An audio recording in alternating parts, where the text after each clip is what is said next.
नमस्कार दोस्तों, decode exam में आप सभी का स्वागत है।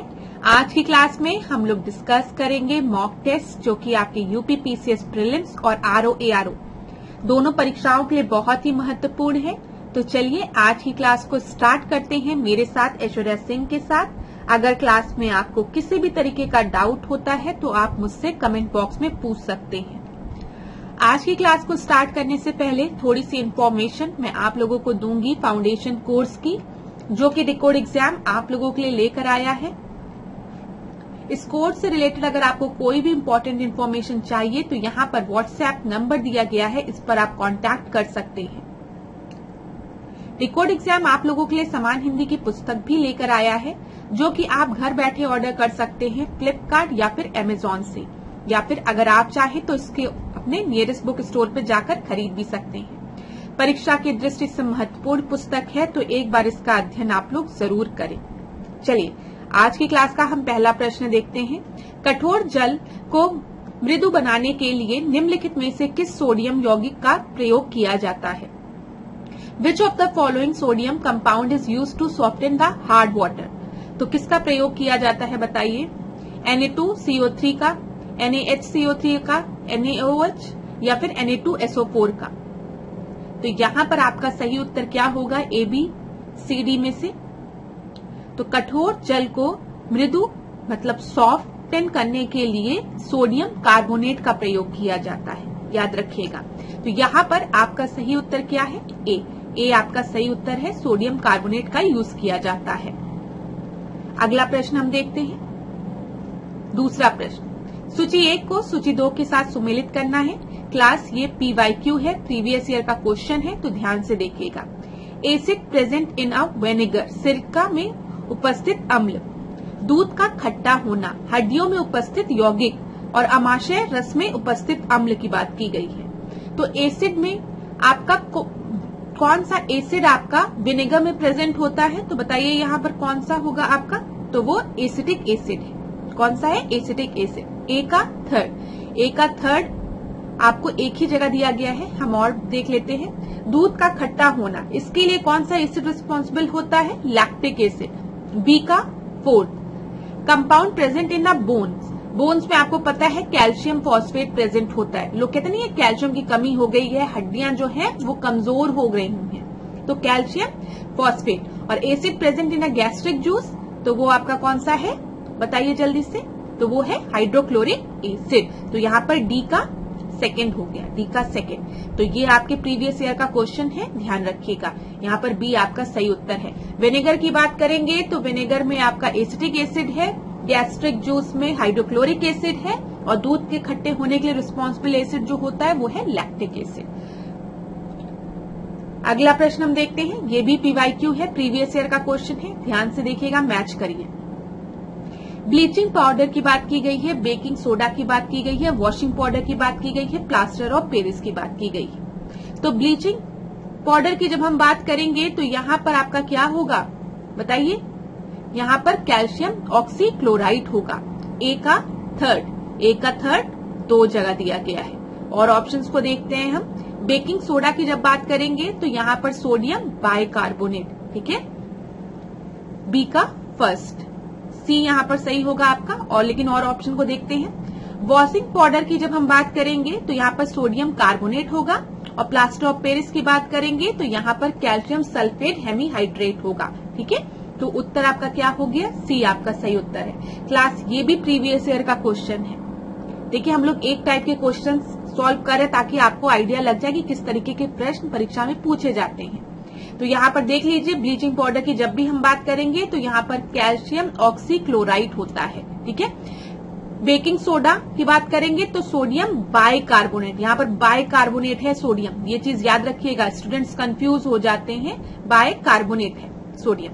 वॉशिंग पाउडर की बात करेंगे तो यहाँ पर सोडियम कार्बोनेट। आप इस तरीके से याद कर सकते हैं, वॉशिंग किसकी करनी है? कार की, बस कार को वॉश करना है। तो जब हम वॉशिंग पाउडर की बात करेंगे तो सोडियम कार्बोनेट होगा, और जब हम बेकिंग सोडा की बात करेंगे तो बी से बेकिंग और बी से बाइकार्बोनेट। याद रखिएगा, कभी भी कंफ्यूजन नहीं होगा। जो साइंस साइड के स्टूडेंट्स रहते हैं उनके लिए ये क्वेश्चंस डिफिकल्ट नहीं होते हैं, लेकिन कभी कभी जो दूसरे स्टूडेंट्स होते हैं वो कंफ्यूज हो जाते हैं, इसी वजह से मैंने बस आपको एक छोटी सी ट्रिक बताई है। जब हम बाइकार्बोनेट की बात करेंगे तो बेकिंग सोडा, बी से बेकिंग, बी से बाइकार्बोनेट। वॉशिंग पाउडर की बात करेंगे तो किसको वॉश करना है, कार को वॉश करना है, तो कार्बोनेट हो जाएगा। ठीक है। प्लास्टर ऑफ पेरिस की बात करेंगे तो कैल्शियम सल्फेट हेमीहाइड्रेट, याद रखिएगा, परीक्षा में पूछा गया है। चलिए अगला प्रश्न देखते हैं, ये भी आपके परीक्षा में पूछा गया प्रश्न है। अब देखिए इसमें बोला गया है कौन सा सही सुमेलित नहीं है। क्लास ध्यान से देखिए, ब्लीचिंग पाउडर दिया है, प्लास्टर ऑफ पेरिस दिया है, वॉशिंग पाउडर दिया है और बेकिंग सोडा दिया है। तो आप अभी देखिए, ब्लीचिंग पाउडर हमने देखा, ब्लीचिंग पाउडर आपका क्या होगा, कैल्शियम ऑक्सीक्लोराइड, देखा था ना, एकदम सही है। वहां पर आपको मैच करने को दिया गया था, यहाँ पर आपसे बोला गया कौन सा गलत है। तो याद रखिएगा ब्लीचिंग पाउडर में कैल्शियम ऑक्सीक्लोराइड होता है। बेकिंग सोडा की बात करेंगे, मैंने आपको बताया बी से बेकिंग, बी से बाइकार्बोनेट, एकदम सही है। वॉशिंग पाउडर की हम बात करेंगे तो हम किस चीज को वॉश करने की बात करें, कार को, तो सोडियम कार्बोनेट, एकदम सही है। प्लास्टर ऑफ पेरिस की बात करेंगे तो ये आपका गलत हो गया। क्यों, प्लास्टर ऑफ पेरिस जो है अभी हमने थोड़ी देर पहले देखा है वो क्या है, कैल्शियम सल्फेट डाइहाइड्रेट। ठीक है, यहाँ पर देख लीजिए, या इंग्लिश में देखना हो तो यहाँ पर आप देख सकते हैं कैल्शियम सल्फेट हेमीहाइड्रेट। ठीक है, यहाँ पे डाइहाइड्रेट हेमीहाइड्रेट आपका लिखा रहेगा, याद रखिएगा। ये चीज क्लियर हो गई क्लास। चलिए आगे बढ़ते हैं अब हम लोग। फोर्थ प्रश्न को अब हम देखते हैं, किसी वस्तु का भार निम्नलिखित में से किसके परिणाम स्वरूप होता है। तो बता दीजिए किसके परिणाम स्वरूप होता है, जो उसका वेट होता है, वस्तु पर लगने वाले नेट बल के, वस्तु पर किन्हीं भी दिशाओं से लगने वाले सभी बलों का योग होता है, वस्तु द्वारा जमीन पर आरोपित बल की बात होती है, यह इसका अक्रिय गुण धर्म होता है। तो हम इंग्लिश में भी देख लेते हैं, यहाँ पर वेट की बात की गई है, भार की बात की गई है। तो भार किस चीज का रिजल्ट है, net force acting on the object, the sum of all the forces acting on the object from any direction, the force exerted by the object on the ground या its inertial property। तो wait का formula अगर आपको पता होगा तो W is equal to mg होता है, पता है ना, weight is equal to mass into g, ये ग्रेविटी वाला बल। तो यहाँ पर किसी वस्तु का भार वस्तु द्वारा जमीन पर आरोपित बल, वस्तु द्वारा जो जमीन पर आरोपित बल होता है उसके बराबर होता है। तो the force exerted by the object on the ground, C आपका सही होगा। वस्तु द्वारा जमीन पर आरोपित बल को हम क्या कहते हैं कि ये उसका भार है, वेट है, W इजिकल टू mg। ठीक है, आगे बढ़ते हैं, पांचवें प्रश्न को देखते हैं। नैनो प्रौद्योगिकी में अध्ययन किए जाने वाले कणों का आकार लगभग कितना होता है।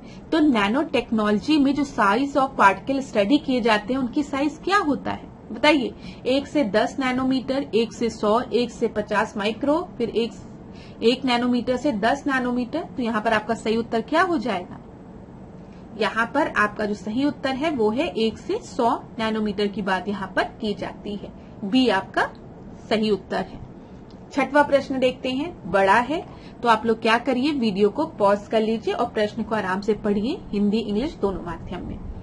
कथन दिया गया है, इसमें क्या बोला गया, कैबिनेट समितियों से संबंधित निम्नलिखित कथनों को पढ़िए तथा सही विकल्प को चुनिए। पहला कथन आपको दिया गया है, संविधान में कैबिनेट समितियों का उल्लेख नहीं है। दूसरा आपको दिया गया है, कैबिनेट समितियों प्रधानमंत्री द्वारा समय की जरूरत एवं परिस्थिति की आवश्यकता को ध्यान में रखते हुए गठित की जाती है। तीसरा आपको दिया गया है, यदि प्रधानमंत्री समिति के सदस्य हों तो यह आवश्यक नहीं वे समिति के अध्यक्ष हों। और आखिरी आपको दिया गया है, संसदीय मामलों की समिति के अध्यक्ष प्रधानमंत्री होते हैं। तो चलिए एक एक स्टेटमेंट को देखते हुए चलते हैं। तो यहाँ पर देखिए क्लास की constitution does not mention cabinet committee, ये बिल्कुल सही है। हमारे संविधान में कैबिनेट समिति का कोई उल्लेख नहीं है, ठीक है, याद रखिएगा। ये प्रधानमंत्री द्वारा समय की जरूरत एवं परिस्थिति की आवश्यकता को ध्यान में रखते हुए गठित की जाती है कैबिनेट कमेटी, लेकिन हमारे संविधान में इसका उल्लेख नहीं है। तो cabinet committees are formed by prime minister according to the needs of the time and circumstances, ये भी बिल्कुल सही है। दोनों स्टेटमेंट बिल्कुल सही है, ठीक है, याद रखिएगा। फिर तीसरा दिया गया है, if prime minister is a member of the committee it is not necessary that he और शी बी द चेयरमैन, ये आपका गलत है, बिल्कुल ठीक है।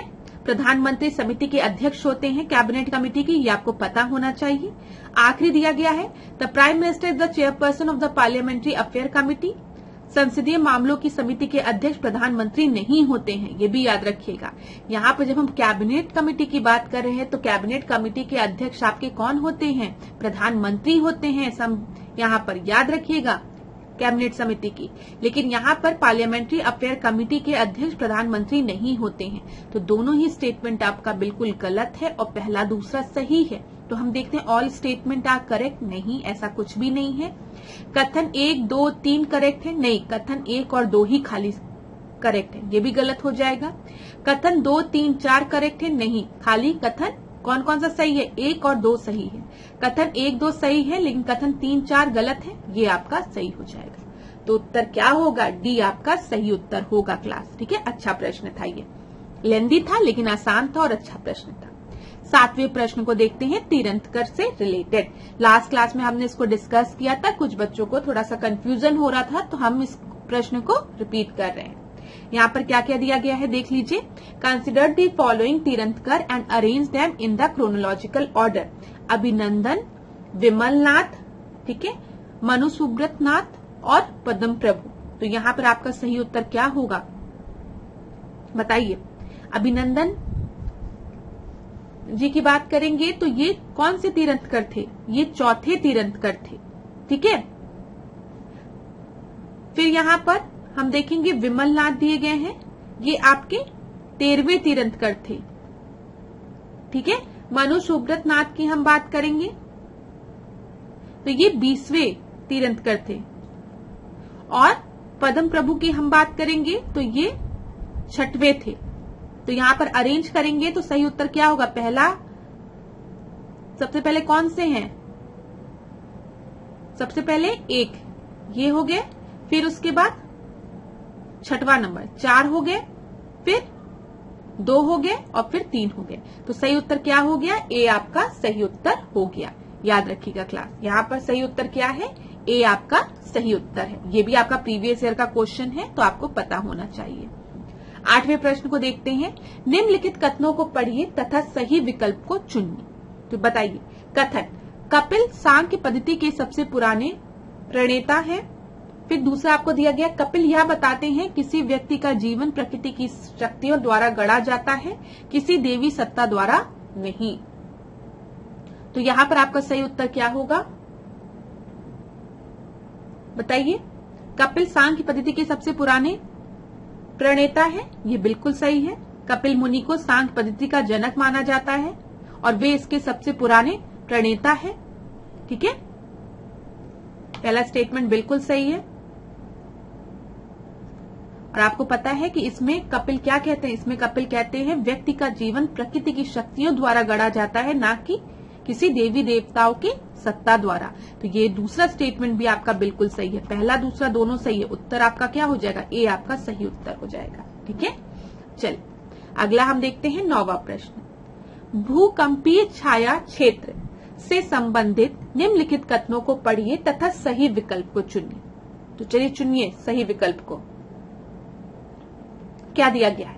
एक भूकंप का छाया क्षेत्र दूसरे भूकंप के छाया क्षेत्र से सर्वदा भिन्न होता है। तो ये आपका सही होगा कि गलत? दूसरा आपको दिया गया है, भूकंप लेखी भूकंप अधिक केंद्र से 105 डिग्री के बाहर किसी भी दूर पर पी एवं एस दोनों तरंगों को अभिलेखन कहते हैं। तो यहां पर याद रखिएगा क्लास, जो पहला स्टेटमेंट आपको दिया गया है वो बिल्कुल सही है, लेकिन जो दूसरा स्टेटमेंट है वो आपका गलत है। क्यों? क्योंकि वैज्ञानिक मानते हैं कि भूकंप अधिकेंद्र से 105 डिग्री और 145 डिग्री के बीच का जो क्षेत्र होता है, दोनों प्रकार की तरंगों के लिए छाया क्षेत्र है, ठीक है। यहाँ पर क्या लिखा है? यहाँ पे लिखा था seismograph record the P&S wave at any distance outside the 105 degree from the earthquake epicentre.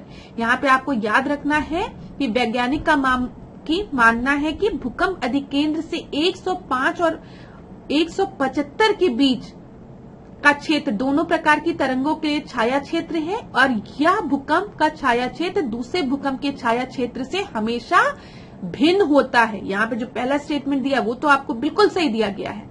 105 के परे अगर हम देखेंगे तो 105 डिग्री के परे एस तरंगे नहीं पहुंचती हैं। ठीक है, ये चीज याद रखिएगा। 105 डिग्री के परे अगर हम जाएंगे तो एस तरंगे नहीं पहुंचती है। ठीक है, और एस तरंगों का छाया क्षेत्र पी तरंगों के छाया क्षेत्र से अधिक विस्तृत है। तो यहाँ पर दूसरा स्टेटमेंट जो है वो गलत है, लेकिन पहला सही है। तो उत्तर आपका क्या हो जाएगा? आपका उत्तर बी हो जाएगा। आगे बढ़ते हैं अगले प्रश्न पे, 10वें प्रश्न पे।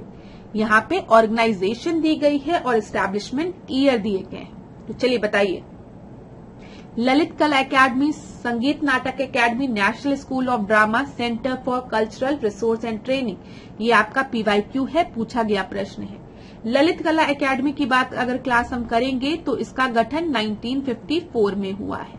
तो ए का आपका फर्स्ट होगा।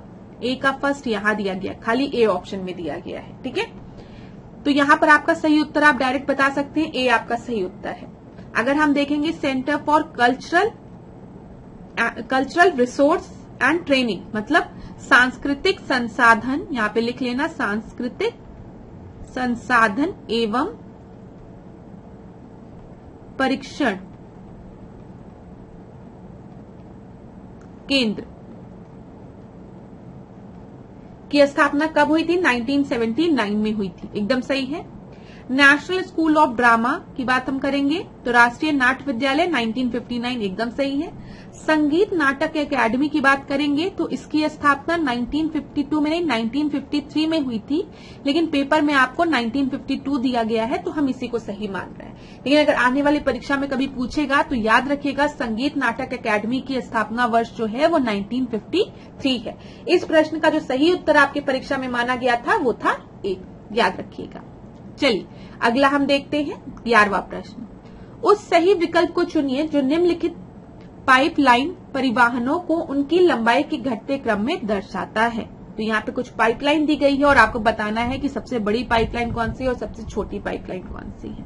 ठीक है, तो देखते हैं। सलाया कोयली की बात की गई है, फिर Hazira Bijapur Jagdishpur gas pipeline, Jamnagar Loni, Kandla Bathinda pipeline. तो यहाँ पर क्लास अगर आप देखेंगे तो हजीरा जो पाइपलाइन है वो अप्रोक्सीमेटली 1730, ठीक है। कांडला पाइपलाइन 144 करके है। जामनगर पाइपलाइन आपकी उतनी बड़ी नहीं है, और यहाँ पर सबसे छोटी पाइपलाइन जो है वो सलाया पाइपलाइन है 168 के। तो अब इसको अगर हम अरेंज करेंगे तो सबसे बड़ी पाइपलाइन कौन सी है? 2 है। ठीक है, 2 के बाद आपकी कौन सी है अगर हम देखेंगे तो यहाँ पे बताइए कांडला, तो ये 4 हो गया, 2 4 2 4। सबसे छोटी कौन सी है? सलाया, तो 1 होगा। तो यहाँ पे सी आपका सही उत्तर हो गया। ठीक है क्लास, सी जो है वो आपका सही उत्तर है। चलिए अगला प्रश्न देखते हैं। अब 12th क्वेश्चन को हम देखते हैं, 12वें प्रश्न को। 12वां प्रश्न क्या है? Which one of the following coal based power plant is situated in Uttar Pradesh?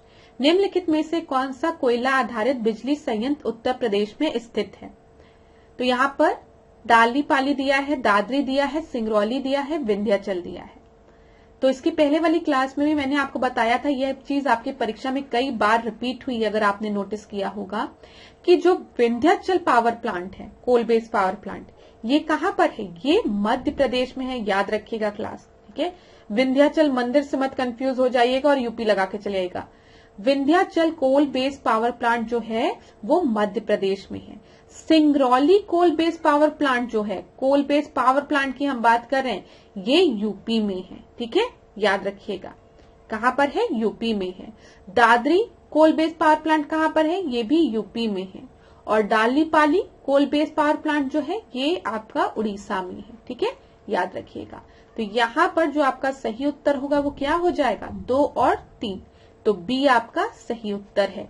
Class important है, पहले भी मैंने आपको बताया। यहाँ पर देख लीजिए, दादरी और सिंगरौली उत्तर प्रदेश में स्थित कोयला आधारित बिजली संयंत्र है, दालीपाली उड़ीसा में है और विंध्याचल जो है वो मध्य प्रदेश में स्थित पावर प्लांट है।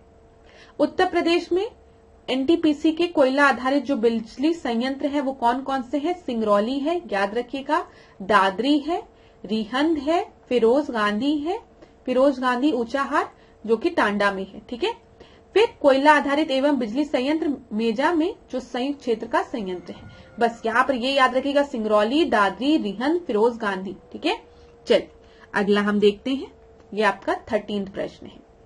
क्लास इंपॉर्टेंट है, कोल बेस्ड पावर प्लांट, तो उसको याद जरूर कर लीजिएगा। 13 प्रश्न देखते हैं। निम्नलिखित मध्य पाषाणिक स्थलों को भौगोलिक दृष्टि से पश्चिम से पूर्व के क्रम में व्यवस्थित करिए। तो पश्चिम से पूर्व के क्रम में व्यवस्थित करने के लिए आपको पता होना चाहिए ये कहाँ कहाँ पर है। ये आपका पेपर में पूछा गया प्रश्न है, तो इम्पोर्टेंट है। अच्छा, यहाँ पर देखिए क्लास, अगर हम देखें तो महदहा जो है ये पेपर में कई बार पूछा गया है और आपको पता होना चाहिए ये जो मध्य पाषाण कालिक स्थल है महदहा, वो कहाँ पर है? ये हमारे उत्तर प्रदेश में प्रतापगढ़ में है। याद रखिएगा, अगर आपको पता है तो बहुत अच्छी बात है, नहीं तो आज से याद रखिएगा। महदहा कहाँ है? उत्तर प्रदेश में है। ठीक है, प्रतापगढ़ में। फिर उसके बाद क्लास अगर हम देखें, यहाँ पे दूसरा आपका क्या दिया? बिरभानपुर जो है ये वेस्ट बंगाल में है। कहाँ पर है? वेस्ट बंगाल में। लिखैया की बात करेंगे तो ये कहाँ पर है? ये उत्तर प्रदेश में है। उत्तर प्रदेश में कहाँ पर है बताइए? मिर्जापुर में।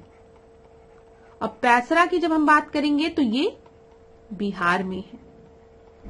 तो लिखैया और महदहा आपके बहुत इंपॉर्टेंट है आपके लिए, क्योंकि दोनों उत्तर प्रदेश में है। महदहा प्रतापगढ़ में है, लिखैया मिर्जापुर में है।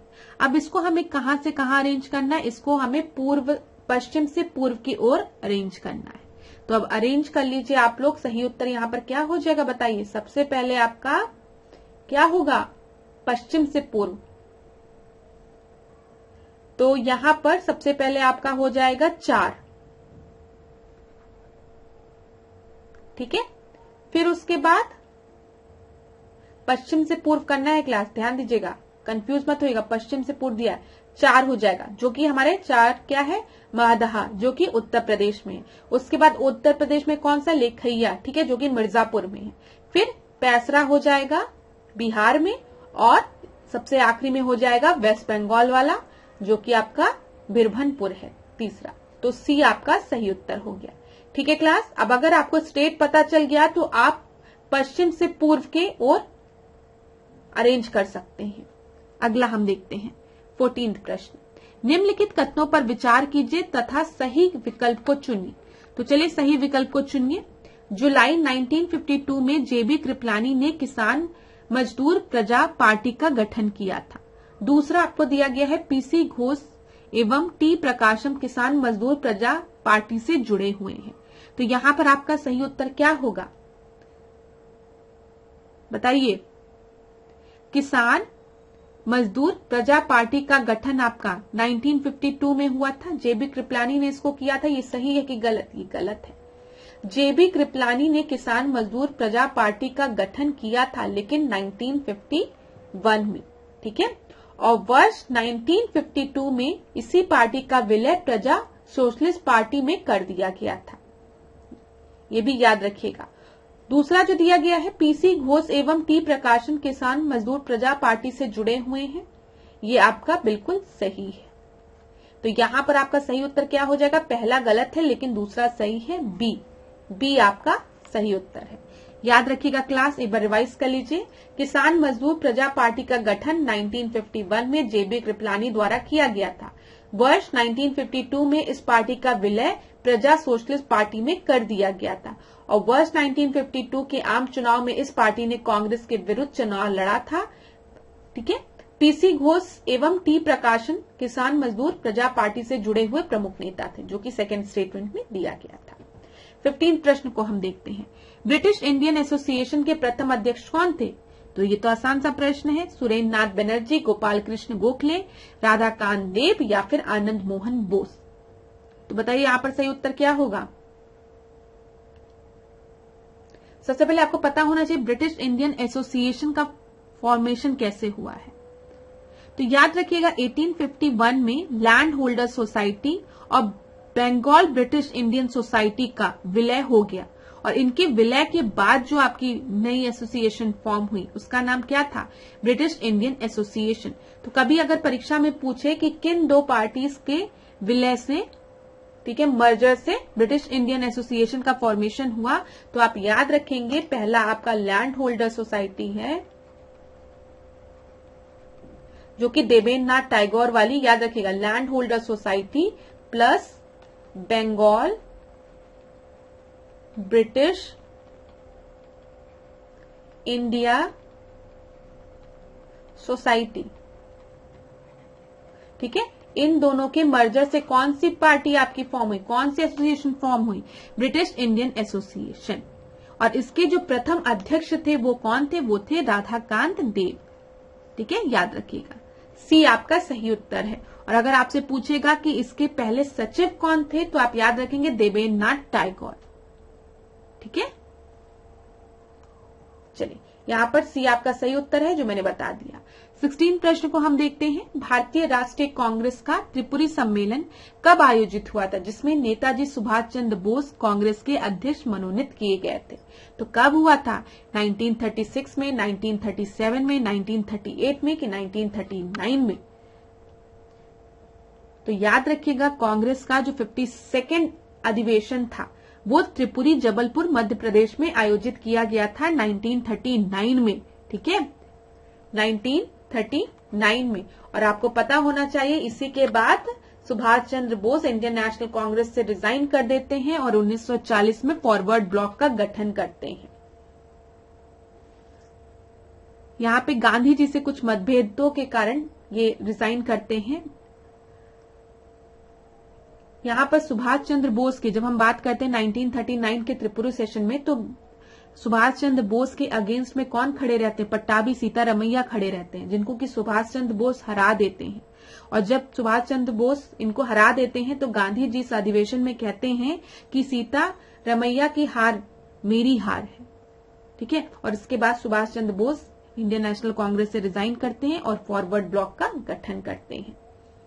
चलिए, अच्छा, त्रिपुरी सेशन के बारे में एक और बहुत इंपॉर्टेंट फैक्ट है कि ये जो अधिवेशन था ना, ये पहला एक ऐसा अधिवेशन था जो कि खुले स्थान पर आयोजित किया गया था, किसी भवन में नहीं। तो ये याद रखिएगा, यह पहला ऐसा अधिवेशन था जिसे किसी भवन के बजाय खुले स्थान पर आयोजित किया गया था। इस अधिवेशन में सुभाष चंद्र बोस ने अध्यक्ष के पद में के चुनाव में पट्टाभी सीतारमैया को हराया और इस अधिवेशन में गांधी जी ने कहा कि सीतारमैया की हार मेरी हार है, ठीक है। अगला हम देखते हैं 17 प्रश्न। वर्ष 1920 में आयोजित all India trade union Congress के उद्घाटन सत्र की अध्यक्षता किसने की थी? तो जल्दी से बता दीजिए किसने की थी। लाला लाजपत राय ने, बाल गंगाधर तिलक ने, बिपिन चंद्र पाल ने या फिर सुरेंद्र नाथ बनर्जी ने। तो यहां पर याद रखिएगा वर्ष 1920 में आयोजित all India trade union Congress के उद्घाटन सत्र की अध्यक्षता लाला लाजपत राय ने की थी और यह सम्मेलन मुंबई में हुआ था, ठीक है। और अगर आपसे पूछेगा कि इसके उपाध्यक्ष कौन थे, पहले तो याद रखिएगा अध्यक्षता लाला लाजपत राय ने की थी। अगर इसके उपाध्यक्ष पूछेगा तो आप याद रखेंगे जोसेफ बटिस्टा, ठीक है। और अगर इसके महामंत्री पूछेगा तो आप दीवान चमन लाल जी का भी नाम याद रखेंगे। तो यहां पर ए आपका सही उत्तर है। अगला हम देखते हैं 18वां प्रश्न। मगध साम्राज्य की राजधानी पाटलिपुत्र के बारे में निम्नलिखित में से कौन सा कथन सत्य है, पूछा गया है आपसे। तो देखिए, पाटलिपुत्र पूरब में गंगा नदी से एवं उत्तर में चंपा नदी से घिरी हुई है, बताइएगा। तो यहाँ पर याद रखिएगा कि क्या सही होगा। पाटलिपुत्र उत्तर में गंगा नदी से एवं पश्चिम में सोन नदी से घिरी हुई है। फिर पाटलिपुत्र दक्षिण में विंध्य पर्वत से एवं पूर्व में गंगा नदी से घिरी हुई है, या फिर पाटलिपुत्र दक्षिण में विंध्य पर्वत से एवं पश्चिम में चंपा नदी से घिरी हुई है। कौन सा सही है आपका ABCD में से, बताइए। पाटलिपुत्र जो है क्लास, वो उत्तर में गंगा नदी, और पश्चिम में सोन नदी से घिरी हुई है। ये चीज याद रखिएगा। अगर हम देखेंगे पाटलिपुत्र जो है वो नॉर्थ में, नॉर्थ की तरफ गंगा नदी से और वेस्ट की तरफ सोन नदी से घिरी हुई है। तो यहां पर आपका सही उत्तर क्या होगा? बी आपका सही उत्तर होगा। एक बार हम लोग व्याख्या देख लेते हैं। मगध साम्राज्य की राजधानी पाटलिपुत्र उत्तर में गंगा नदी और पश्चिम में सोन नदी से घिरी हुई है। पाटलिपुत्र की स्थापना हर्यक वंश के शासक उदयन ने की थी। याद रखिएगा, उदयन ने की थी। गंगा और सोन नदी के संगम पर स्थित होने के कारण पाटलिपुत्र का सामरिक एवं आर्थिक, सामाजिक या फिर सामरिक एवं आर्थिक हित बराबर रहा है और अनेक शासकों ने इसको अपनी राजधानी बनाई थी। चलिए अगला हम देखते हैं। अगला हम देखते हैं, एक तरफ आपको बादशाह दिए गए हैं, दूसरी तरफ आपको दीवान दिए गए हैं। ये आपका पास्ट ईयर का क्वेश्चन है। तो देखिए, अकबर के समय दीवान कौन था? जहांगीर के समय, शाहजहां के समय और औरंगजेब के समय। तो औरंगजेब का जो दीवान था उसका नाम था असद खान। ये आपकी परीक्षा में पहले भी पूछा गया है और आपको पता होना चाहिए। अगर ये पहले पूछा गया है तो आपको पता होना चाहिए। तो अगर आपको डी का सेकंड पता था तो ये ऑप्शन और ये ऑप्शन आपका एलिमिनेट हो जाता। अब रेस बचता खाली दो ऑप्शंस में, एक आपका ए में और एक दूसरा आपका डी में। ठीक है, तो यहां पर देखिए क्लास, आपका क्या होगा? जब हम बात करेंगे अकबर की, तो अकबर के समय दीवान कौन था? मुजफ्फर खान था। ए का थर्ड हो जाएगा। ए का थर्ड आपको डी ऑप्शन में दिया है। बी की बात करेंगे, जहांगीर के समय कौन था? तो ये गियास बेग था। शाहजहां के समय कौन था? सादुल्ला खान था। और औरंगजेब के समय कौन था? असद खान था। तो उत्तर क्या होगा? डी आपका सही उत्तर होगा। यहां पर देख लीजिए क्लास, अकबर और दीवान दिया गया है। अकबर के समय मुजफ्फर खान, जहांगीर के समय गियास बेग, ठीक है, फिर शाहजहां के समय सादुल्ला खान और औरंगजेब के समय असद खान। अगला हम देखते हैं। अगला प्रश्न देखिए, 1809 की बात की गई है। In 1809 Raja Ram Mohan Roy wrote his famous book gift to monotheist in which of the following language. तो राजा राम मोहन रॉय ने अपनी प्रसिद्ध बुक गिफ्ट टू मोनोथीस्ट निम्नलिखित में से किस भाषा में लिखी थी? बताइए। ये भी आपका पूछा गया प्रश्न है परीक्षा में। अंग्रेजी में, उर्दू में, फारसी में या फिर बंगाली में? तो यहां पर याद रखिएगा, इस पुस्तक को राजा राम मोहन रॉय ने लिखा था फारसी भाषा में, ठीक है, पर्शियन लैंग्वेज में। सी आपका सही उत्तर है।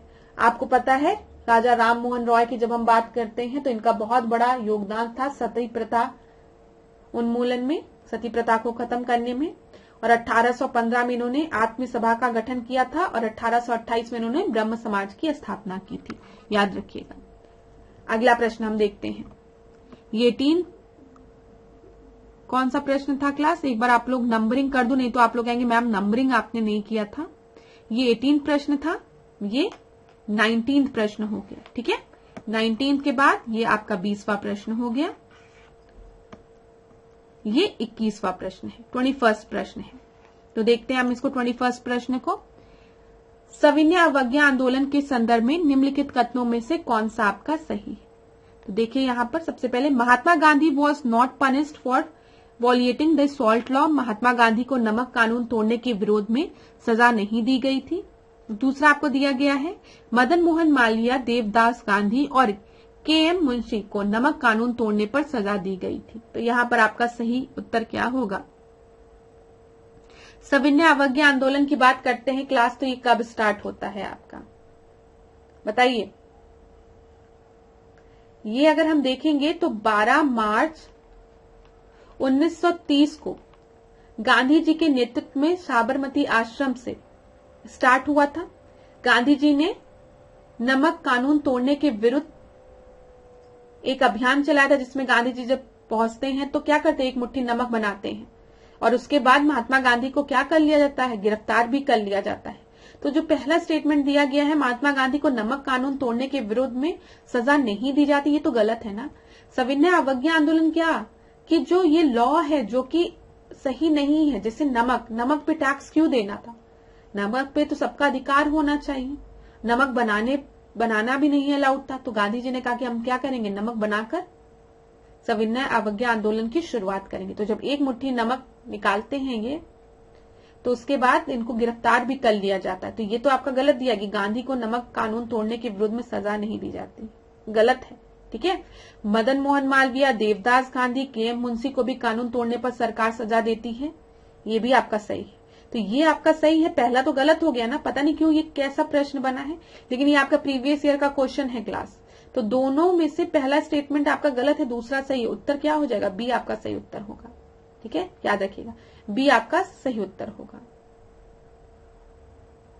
चलिए अगला हम देखते हैं। यहां पर ये आपका 21वां प्रश्न था, ये आपका 22वां प्रश्न है।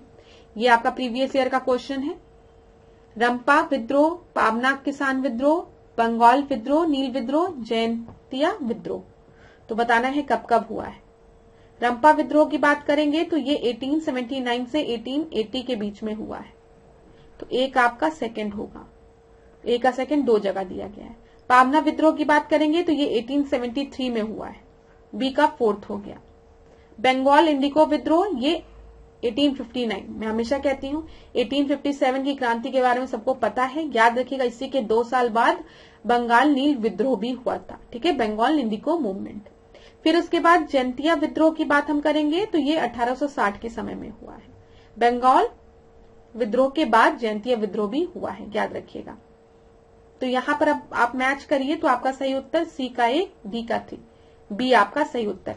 ये प्रीवियस ईयर में पूछा गया प्रश्न है, तो इंपॉर्टेंट है, याद रखिएगा। रंपा विद्रोह 1879, पाबना विद्रोह 1873, बंगाल नील विद्रोह 1859, जयंतिया विद्रोह 1860। अगला क्वेश्चन हम देखते हैं। यहां पर माइनिंग एरिया दिया गया है आपको, माइनिंग एरिया के सामने आपको मिनरल्स दिए गए हैं। ये कौन सा प्रश्न है आपका, ये 22वां था, ये 23वां प्रश्न है। 23वें प्रश्न को ध्यान से देखिए क्लास। गुरु महिसानी, तलचीर, जादूगुड़ा, जावर। तो गुरु महिसानी की बात करेंगे तो ये किस चीज के लिए फेमस है, ये आयरन ओर के लिए। ठीक है, तालचीर की बात करेंगे कोयला के लिए, जादूगुड़ा की बात करेंगे तो ये यूरेनियम के लिए, और जावर की बात हम करेंगे तो क्या बता, जिंक, जस्ता। ठीक है, जेट से जावर, जा से जेट से जिंक, याद रखिएगा। तो डी का आपका क्या हो गया, फर्स्ट हो गया, डी का फर्स्ट 2 जगह दिया गया है। सी का जादूगुड़ा, जादूगुड़ा यूरेनियम, जादू वाला चीज है ना, यूरेनियम रेडियो एक्टिव, मतलब ये सब कितना इसमें एनर्जी रहती है, तो सी का सेकंड हो गया। ठीक है, बी का कोयला, तालचेर, ठीक है, गुरु महासानी, ठीक है, सी आपका सही उत्तर है क्लास। 23वां हो गया। 24वां प्रश्न देखते हैं। यहां पर देखिए कुछ इंडस्ट्रियल रीजन दिए गए हैं, और ये इंडस्ट्रियल रीजन कहां पर है, ये वर्ल्ड हिस्ट्री का क्वेश्चन है। कौन सा एक सही सुमेलित है बोला गया, एक ही सही सुमेलित है। लॉरेन की अगर हम बात करेंगे तो इटली दिया है, रुर का जर्मनी दिया है, ब्रिस्टल का फ्रांस दिया है, और सेक्सोनी का दिया गया है यूनाइटेड किंगडम। तो चलिए यहां पर देख लेते हैं कौन सा आपका सही है। रुर तो आप सभी को पता है कहां पर है, जर्मनी में है, तो ये बिल्कुल सही है। ठीक है, रुर एक इंडस्ट्रियल रीजन है जो कि जर्मनी में है, और यहाँ पे याद रखिएगा राइन नदी है। ठीक है, क्लियर है क्लास। ब्रिस्टल की हम बात करेंगे तो ये कहां पर है, फ्रांस में नहीं है, तो कहां पर है, यूनाइटेड किंगडम में है। ठीक है, सेक्सोनी की बात करेंगे हम तो ये कहां पर है, यूनाइटेड किंगडम में नहीं है, ये जर्मनी में है, याद रखिएगा। और लॉरेन की बात करेंगे तो ये इटली में नहीं, कहां पर है, फ्रांस में। तो याद हो जाएगा, लॉरेन फ्रांस में, रुर जर्मनी में, ब्रिस्टल यूके में, सेक्सोनी जर्मनी में, याद रखिएगा। अगला हम देखते हैं 25वां प्रश्न। एक तरफ बॉडीज दी गई है, दूसरी तरफ एस्टैब्लिशमेंट ईयर दिए गए हैं। इंटर स्टेट काउंसिल 1990 1990 दिया गया है establishment year. NDC national development council राष्ट्रीय विकास परिषद 1954 दिया गया है। केंद्रीय सतर्कता आयोग सीवीसी 1964, एनएचआरसी 1993। कई बार पूछा गया NHRC, national human right commission 1993, एकदम सही। सीवीसी भी हमने डिस्कस किया, ये भी आपकी परीक्षा में कई बार पूछा गया, 1964 याद रखिएगा। इंटरस्टेट काउंसिल 1990, एकदम सही है। एनडीसी नेशनल डेवलपमेंट काउंसिल 1954 नहीं है, ये आपका 1952 है। चलिए आगे बढ़ते हैं। तो ये 25वां हो गया, इसको 26वां करिए। 26 क्वेश्चन को अब हम देखते हैं। प्रसिद्ध चित्रकार नंदलाल बोस किस वर्ष कला भवन के प्रिंसिपल बने? तो ये प्रश्न में आपका उत्तर क्या होगा? डायरेक्ट प्रश्न है ये, तो जल्दी से बता दीजिए।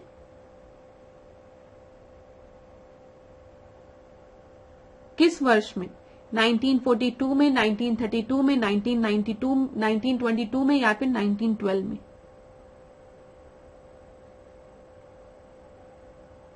तो ये याद रखिएगा 1922 में, ठीक है। तो यहां पर आपका 1922 किस ऑप्शन में दिया है? सी में दिया है, सी आपका सही उत्तर है। अगला हम देखते हैं 27वां प्रश्न, 27, ठीक है। 27 प्रश्न को देखिए, बड़ा है तो आप चाहे तो वीडियो को पॉज कर सकते हैं। लोकसभा एवं विधानसभा में सीटों के आरक्षण से संबंधित निम्नलिखित कथनों को पढ़िए और सही विकल्प को चुनिए। तो सही विकल्प को चुनिए क्लास। यहां पर लोकसभा की 543 निर्वाचित सीटों में से 84 सीटें जो हैं वो अनुसूचित जातियों एवं 44 सीटें अनुसूचित जनजातियों के लिए आरक्षित है। तो यहां पर आपका 543 में से अगर हम देखेंगे तो 84 सीटें जो हैं वो अनुसूचित जातियों के लिए आरक्षित है, सही है। लेकिन यहां पर 44 नहीं, 47 सीटें जो हैं वो अनुसूचित जनजातियों के लिए आरक्षित है, ठीक है, याद रखिएगा। 47 सीटें शेड्यूल ट्राइब्स के लिए और 84 सीटें शेड्यूल कास्ट के लिए आरक्षित है। तो पहला तो आपका गलत हो गया। दूसरा हम देखते हैं, किसी निर्वाचन क्षेत्र को आरक्षित करने का निर्णय परिसीमन आयोग द्वारा लिया जाता है, ठीक है, ये याद रखिएगा। तो यहां पर आपका सही उत्तर क्या है?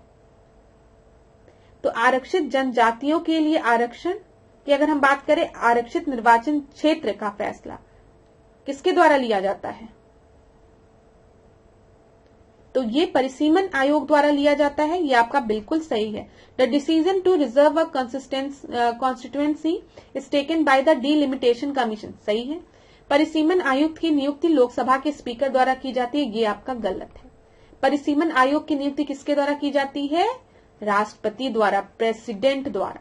तो तीसरा आपका गलत है। तो पहला और तीसरा आपका गलत है, लेकिन दूसरा सही है। देखते हैं, 1, 2 एवं 3 सही है, तीनों नहीं। 1 सही है, नहीं, पहला सही नहीं है। 1 और 3 गलत है, हाँ, तो 1 और 3 तो यहाँ गलत है और दूसरा आपका सही है। तो उत्तर क्या हो जाएगा? सी आपका सही उत्तर हो जाएगा, ठीक है क्लास। तो आप लोग चाहें तो ऐसे जो प्रश्न है उसको पॉज करके वीडियो पहले सॉल्व कर लिया करिए, फिर आंसर मैच किया करिए। तो यहाँ पर ये चीज क्लियर हो गया है। वो 27 प्रश्न था, ये 28 प्रश्न है। नंबरिंग थोड़ी गलत है तो उसको सही करते हुए चलेंगे। ये 28 प्रश्न है, ठीक है। तो देखिए, निम्नलिखित कथनों को पढ़िए तथा सही विकल्प को चुनिए। तो सही विकल्प को चुनने में क्या दिया गया है? यहाँ पर 44वें संविधान संशोधन अधिनियम 1978 द्वारा संपत्ति के अधिकार को मौलिक अधिकार की सूची से हटा दिया गया, मतलब राइट टू प्रॉपर्टी को हटा दिया गया था लिस्ट ऑफ फंडामेंटल राइट से 44th कॉन्स्टिट्यूशनल अमेंडमेंट एक्ट के थ्रू। दूसरा आपको दिया गया है, संपत्ति के अधिकार को संविधान के भाग 12 में अनुच्छेद 300 के तहत विधिक अधिकार बना दिया गया। The right to property was made a legal right under the article 300A in part 12 of the constitution. तो यहाँ पर दोनों ही स्टेटमेंट बिल्कुल सही है ना class. 44th constitutional amendment act से हमने क्या किया था? राइट टू प्रॉपर्टी को फंडामेंटल राइट से हटाकर इसको लीगल राइट में अंडर आर्टिकल 300A में पार्ट 12 में डाल दिया था। तो दोनों ही बिल्कुल सही है, तो सी आपका सही उत्तर हो जाएगा। 28वां प्रश्न था ये 29th प्रश्न है, इसको देखते हैं अब हम लोग। 29th को देखिए, जलोढ़ मिट्टी के संदर्भ में निम्नलिखित कथनों पर आपको विचार करना है, कौन सा आपका सही है। तो चलिए, ये तो हमने पहले भी डिस्कस किया, हमको लग रहा है। यह मिट्टी के कुल भूभाग के करीब 14% हिस्से में पाई जाती है। तो 14% हिस्से में क्या ये मिलती है बताइए? मैंने आपको बताया था नहीं, ज्यादातर अगर हम देखेंगे भारत में जो लैंड है वहां पर एलुवियल लैंड है, ठीक है, ये याद रखिएगा। तो कहीं कहीं 44% दिया रहता है, कहीं कहीं मोर देन 44% दिया रहता है, लेकिन 14% तो बहुत ही कम है। तो एलुवियल सॉइल का डिस्ट्रीब्यूशन तो बहुत ज्यादा है। इस मिट्टी में फॉस्फोरिक एसिड भरपूर मात्रा में पाया जाता है। हाँ, यह मिट्टी रेत, थूर, चौपन जैसे नामों से जानी जाती नहीं। यह मिट्टी उपजाऊ नहीं होती, बिल्कुल गलत। तो यहाँ पर आपका सही उत्तर क्या हो जाएगा? बी आपका सही उत्तर हो जाएगा। मैंने आपको पहले भी बताया, यहां से आप देख सकते हैं, देखिए ये हिमालयन रीजन है। इसके बाद जहां पे बड़े बड़े कंकर है, कंकड़ पत्थर होते हैं, उसको हम भावर रीजन कहते हैं। उसके बाद तराई रीजन आता है जहां थोड़ी दलदल रहती है, मच्छर बहुत होते हैं, इंसेफेलाइटिस बहुत होता है। गोरखपुर नेपाल बॉर्डर वाला जो क्षेत्र है वो इधर तराई रीजन हो गया। फिर इधर आपको एलुवियल सॉइल मिलती है। नदी के एकदम पास में जो जलोढ़ मृदा होती है उसको हम खादन कहते हैं, ये न्यू एलुवियल सॉइल होती है। और भांगर जो है ये ओल्ड एलुवियल सॉइल है, जो पुरानी जलोढ़ मृदा है, ठीक है। और भूभाग में अगर हम देखेंगे भारत के तो करीब 44% हिस्से में पाई जाती है, ठीक है, ये उपजाऊ होती है, याद रखिएगा। चलिए अगला हम देखते हैं, ये आपका 29, ये आपका 30वां प्रश्न है, 30th प्रश्न है। 3-0, ठीक है, 3-0। नीचे 4 नदियों के नाम दिए गए हैं, लंबाई के दृष्टिकोण से इन नदियों का घटता हुआ क्रम क्या होगा? तो जल्दी से बता दीजिए। महानदी, कृष्णा, गोदावरी, नर्मदा। तो यहाँ पे बढ़ते क्रम के अनुसार देखना है लंबाई से, ठीक है। 4 rivers are mentioned below, what would be their decreasing order of the length from the longest to the shortest, मतलब पहले बड़ी वाली फिर छोटी वाली। तो यहाँ पर अगर हम देखेंगे तो किसे सबसे बड़ी कौन सी होगी? गोदावरी होगी। 3 तो आपके एक ही ऑप्शन में दिया है। उसके बाद कृष्णा, फिर नर्मदा, फिर महानदी। तो आपका सही उत्तर क्या हो जाएगा? डी आपका सही उत्तर। अगर आपको पता है इन सब रिवर में जो अगर हम देखेंगे लेंथ के हिसाब से सबसे बड़ी गोदावरी है, तब भी आप इस प्रश्न को आसानी से लगा सकते थे, क्योंकि आपको बस गोदावरी के बारे में पता होना चाहिए था, खट से आंसर आ जाता। तो ये आपका 30th प्रश्न था। ये 31 प्रश्न को अब हम देखेंगे यहाँ पर क्लास 31, इसको करिए। चलिए यहाँ पे क्या दिया गया है? इंटर स्टेट वाटर डिस्प्यूट दिया गया है, और ये इनमें शामिल कौन कौन से राज्य हैं ये दिया गया है।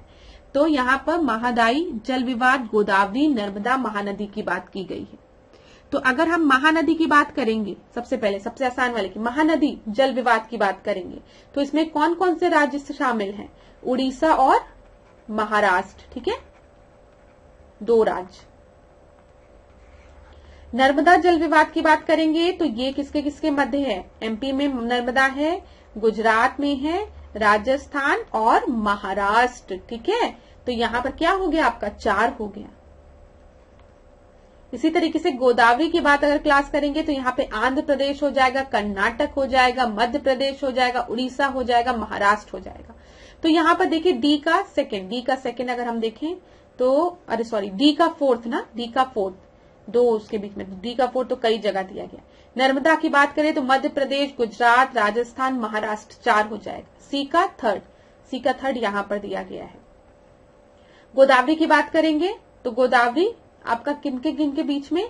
आंध्र प्रदेश, कर्नाटक, महाराष्ट्र, मध्य प्रदेश, उड़ीसा। और महादायी की बात करेंगे तो ये गोवा, कर्नाटक, महाराष्ट्र के बीच में, 3 राज्यों के बीच में। तो उत्तर क्या हो जाएगा? ए आपका सही उत्तर हो जाएगा।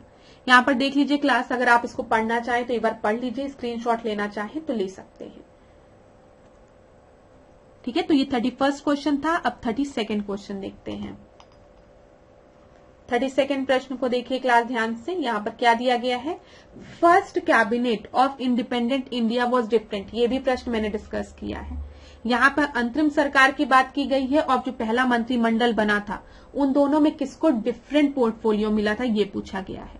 तो मैंने आपको बताया था, जब हम देखेंगे जगजीवन राम को, डॉक्टर राजेंद्र प्रसाद को, सरदार बलदेव सिंह को, इन लोगों को जो पोर्टफोलियो अंतरिम सरकार में मिला था वही पोर्टफोलियो स्वतंत्रता के बाद जो पहला मंत्रिमंडल था उसमें भी मिला था। जैसे जगजीवन राम को श्रम मिला था, ठीक है। जब हम बात करेंगे डॉक्टर राजेंद्र प्रसाद की तो इन्हें खाद्य एवं कृषि मंत्रालय, और सरदार बलदेव सिंह को रक्षा मंत्रालय, सबको सेम उसमें मिला था।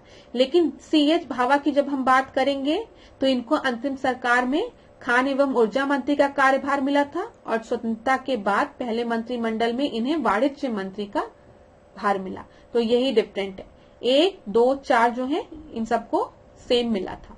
तो कितने लोगों को पूछा गया है, तो यहाँ पर 3 लोगों को। ठीक है, कौन कौन? जगजीवन राम, डॉक्टर राजेंद्र प्रसाद, सरदार बलदेव सिंह।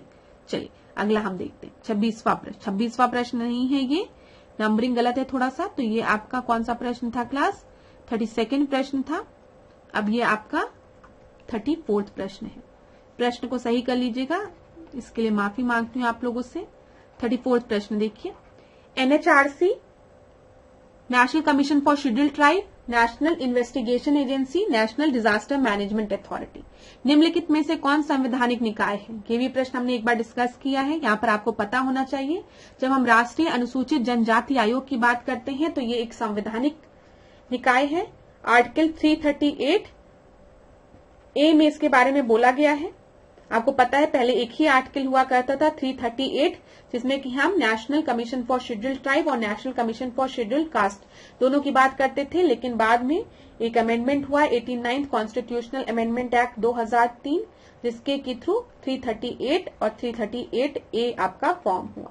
338A में हम लोग जनजाति की बात करते हैं, अनुसूचित जनजाति की। इसमें हम लोग बात करते हैं राष्ट्रीय अनुसूचित जाति की। ठीक है, इसमें जनजाति की A में और इसमें जाति की।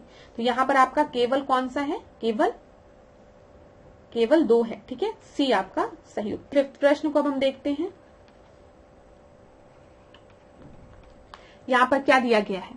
किसी पार्टी को एक राज्य पार्टी के रूप में मान्यता तभी मिल सकती है जब वह संबंधित राज्य के किसी आम विधानसभा चुनाव में पड़े कुल वैध मतों का 6% प्राप्त कर पाया हो, वह संबंधित राज्य के किसी आम विधानसभा चुनाव में 2 सीटें जीत पाया हो। तीसरा दिया गया, वो संबंधित राज्य के किसी आम लोकसभा चुनाव में पड़े कुल वैध मतों का 4% प्राप्त कर पाए हो, या फिर वह संबंधित राज्य के किसी आम लोकसभा चुनाव में पड़े कुल वैध मतों का 6% प्राप्त कर पाया हो। तो यहाँ पर आपका सही क्या है? किसी भी पार्टी को हम स्टेट पार्टी कब रिकॉग्नाइज करेंगे? बताइए, जब 6% ऑफ टोटल वैलिड वोट उसको मिला हो जनरल असेंबली के इलेक्शन में। ठीक है, रिप्रेजेंटेटिव स्टेट में। तो ये बिल्कुल सही है। वह संबंधित राज्य के किसी आम विधान चुनाव में पड़े कुल वैध मतों का 6% प्राप्त किया हो, तब और कब? और आपका जब उसे संबंधित राज्य के किसी आम विधान चुनाव में 2 सीटें जीती हो। It has won 2 seats in the General Assembly of the respective state। तो यहाँ पर 1 और 2 आपका सही उत्तर होगा। ठीक है, यहाँ पर एक बार हम लोग इसको व्याख्या भी इसकी डिस्कस कर लेते हैं क्लास, ताकि आपको क्लियर हो जाए। C सही उत्तर है। देख लीजिए, एक पार्टी को राज्य स्तरीय दल का दर्जा तभी प्राप्त होता है जब वह निम्नलिखित शर्तों में कोई एक शर्त पूरी करता है। पहली शर्त क्या है? 6% वैलिड वोट की। यदि कोई राज्य विधान चुनाव में कुल वैध मतों का, वैलिड वोट का 6% मत प्राप्त करता है और साथ ही साथ कम से कम 2 विधानसभा सीटें जीतता है, तो उसे हम राज्य स्तरीय दल का दर्जा दे सकते हैं। दूसरा क्या दिया गया है? यदि कोई पार्टी राज्य विधानसभा की कुल सीटों में कम से कम 3% सीट या कम से कम 3 सीटों से ज्यादा प्राप्त करता हो, तब वहां पे आपका 6% दिया गया था, वो आपका गलत है। ठीक है, चलिए अगला हम देखते हैं। यहाँ पर ये आपका 35वां प्रश्न था, ये 36 प्रश्न है। 36 प्रश्न को देखिए जल्दी से। आधुनिक युग के प्रसिद्ध चित्रकार राजा रवि वर्मा का जन्म किस वर्ष हुआ था? तो राजा रवि वर्मा का जन्म 1848 में, 1858 में, 1868 में, 1878 में। तो इनका जन्म 1848 में हुआ था। ठीक है, ये याद रखिएगा, राजा रवि वर्मा का जन्म 1848 में हुआ था। अगर ऐसे प्रश्न आपको नहीं आते हैं तो मत परेशान होइएगा, परीक्षा में ज्यादातर स्टूडेंट्स को नहीं आएंगे। तो कुछ प्रश्न परीक्षा में छोड़ने के लिए होते हैं, लेकिन जो आसान प्रश्न है उसको तो सॉल्व करना ही पड़ेगा। ये 37वां प्रश्न है। सौर मंडल से संबंधित निम्नलिखित कथनों में से कौन से कथन आपके सही हैं? तो जल्दी से बता दीजिए। बुध ग्रह सौर मंडल का सबसे गर्म ग्रह है। दूसरा आपको दिया गया शनि का उपग्रह गैनीमीड सौर मंडल का सबसे बड़ा उपग्रह है। नेपच्यून उप शून्य तापमान वाले मीथेन गैस के विलय विलयों के से घिरा रहता है और फोबस और डाइमस मंगल के 2 उपग्रह है। तो बताना है आपको कौन कौन सा सही है। तो यहां पर देखिए क्लास, फोबस, फैबोस या फोबस और डाइमस की बात करेंगे तो ये मार्स के आपके 2 मून हैं, उपग्रह हैं, सैटेलाइट्स हैं बोले, तो ये आपका बिल्कुल सही है। ठीक है। Neptune is surrounded by methane gas ring at a सब जीरो टेम्परेचर, ये भी सही है आपका। सौर मंडल का जो सबसे गर्म ग्रह है वो दिया गया है यहां पर बुध है, नहीं वो शुक्र है, याद रखिएगा, वो बुध नहीं वो शुक्र है। ठीक है। और शनि का उपग्रह ग्रैनिडी सौर मंडल का सबसे बड़ा उपग्रह है। तो जो ग्रैनिमिड है, सॉरी ग्रैनिडी नहीं, ग्रैमिड है, जो ग्रैनिमिड है ये शनि उपग्रह का नहीं है। ठीक है, ये याद रखिए, ये बृहस्पति का उपग्रह है। ठीक है, बृहस्पति का। तो पहला दूसरा गलत हो गया, तीसरा चौथा आपका सही है। उत्तर क्या हो जाएगा? सी आपका सही उत्तर हो जाएगा। एक बार व्याख्या देखेंगे तो यहां पर देख लीजिए, सौर मंडल का सबसे गर्म ग्रह शुक्र है। ठीक है। फिर ग्रैनिमिड बृहस्पति का उपग्रह है। ठीक है। नेपच्यून उप शून्य तापमान वाली मीथेन गैस के वैल्यू से घिरा रहता है। और मंगल ग्रह के 2 प्राकृतिक उपग्रह जो हैं वो है फैबोस और डाइमस। अगला हम देखते हैं यहां पर 38वें प्रश्न को। 38वां प्रश्न क्या है class? The instrument use for measuring the angular distance in both vertical and horizontal plane. तो ऐसा कौन सा इंस्ट्रूमेंट है आपका, बताइए। यहां पर आपको बेवल प्रोटेक्टर दिया गया है, एल्टीमीटर दिया गया है, सिंक्लाइन दिया गया है और थियोडोलाइट दिया गया है।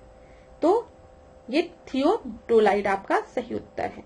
थियोडोलाइट उस यंत्र को कहते हैं जो पृथ्वी की सतह पर स्थित किसी बिंदु पर अन्य बिंदुओं द्वारा निर्मित क्षैतिज एवं ऊर्ध्व कोण नापने के लिए सर्वेक्षण में व्यापक रूप से प्रयुक्त किया जाता है, थियोडोलाइट। अगला हम देखते हैं 39वें प्रश्न को। जूट की खेती से रिलेटेड है ये प्रश्न, ये भी हमने एक बार आपसे डिस्कस किया है, मुझे याद है। तो यहाँ पे रिवाइज कर लीजिए। जूट की बात जब हम करेंगे तो बताइए वो राबी है कि खारिफ है? तो वो राबी फसल नहीं है, ये खरीफ फसल है। ठीक है, ये याद रखिएगा, खरीफ है। पहला तो आपका गलत हो गया, जैसे पहला काटेंगे तो आपको आंसर बी सही मिल जाएगा। और स्टेटमेंट को हम देख लेते हैं। जूट की फसल के लिए उच्च तापमान सहित आर्द्र जलवायु की जरूरत होती है। हाँ, भारत में जूट की खेती मुख्य रूप से देश के पूर्वी क्षेत्र में होती है, ये भी सही है। तो बी आपका सही उत्तर है। अगला हम देखते हैं 40वां प्रश्न। 40वां प्रश्न देखिए क्लास क्या है। Under which amendment of the Indian constitution where the forest transfer from the state list to the concurrent list. तो किस संविधान संशोधन द्वारा जो वन थे, वनों को राज्य सूची से संवर्ती सूची में स्थानांतरित किया गया? तो बताइए किस संविधान संशोधन द्वारा।